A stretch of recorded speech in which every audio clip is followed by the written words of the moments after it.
Archana, welcome to my kitchen. Today I'm going to show you how to make the puri for the Pani Puri. Archana's kitchen has been receiving so many requests over many years of how to make the puri. I don't know why I've been putting it off. But today I'm going to show you a step-by-step process and all the tips and tricks of how to make this puri. So without wasting no time, let's dive right in to start making this.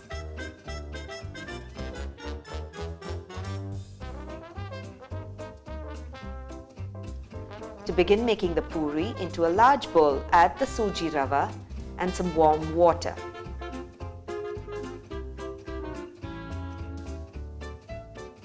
Mix the ingredients well until the suji rava has absorbed all the water. The mixture will resemble a wet crumb texture. With this existing moisture, we need to make this into a smooth dough.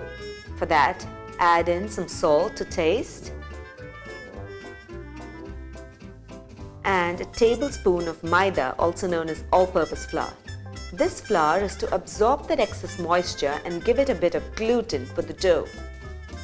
Knead well to make sure that all the ingredients have come together.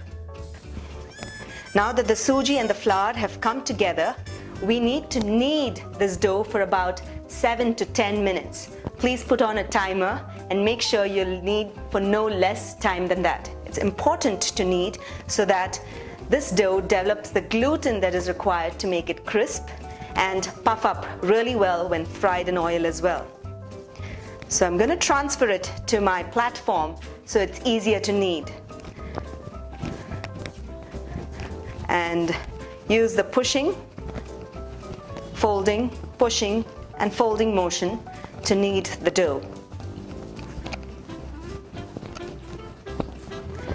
I set a timer on and I've been kneading it for about 7 minutes now. If you knead it for a little longer, there's no harm going to be done for the puri. It's going to turn out really great. And now I'm going to add in some oil. I'm measuring some oil, about a tablespoon. Continue to knead for about 3 to 4 minutes.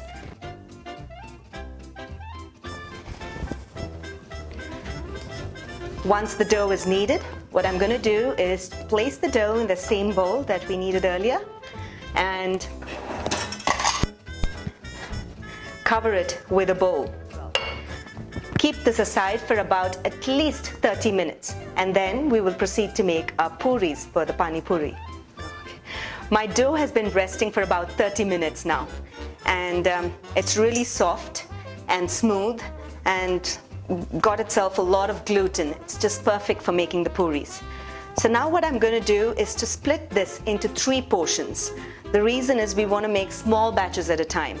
So I'm going to make 3 portions of this and just take one portion out, cover the other portion back with the bowl that you had covered it earlier, put it aside.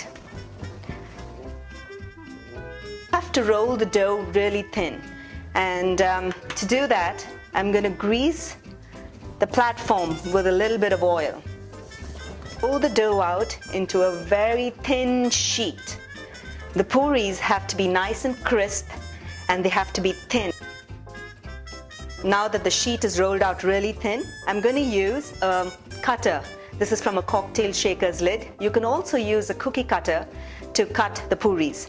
So make circles of the puris with the cutter. Make just few circles at a time because the dough tends to pull itself back when you take them out. I'm going to roll them a little more further so it becomes a little thin. I have some hot oil here that has been preheating. So for about 15 to 20 minutes, make sure the oil is not too hot. I'm going to add in the puri into the oil. Keep adding one puri at a time into the preheated oil and fry the puris on low to medium heat, not high heat, until they puff up and turn golden brown on both sides. Once the puris turn golden brown, drain the puris of the excess oil and place them on absorbent kitchen paper.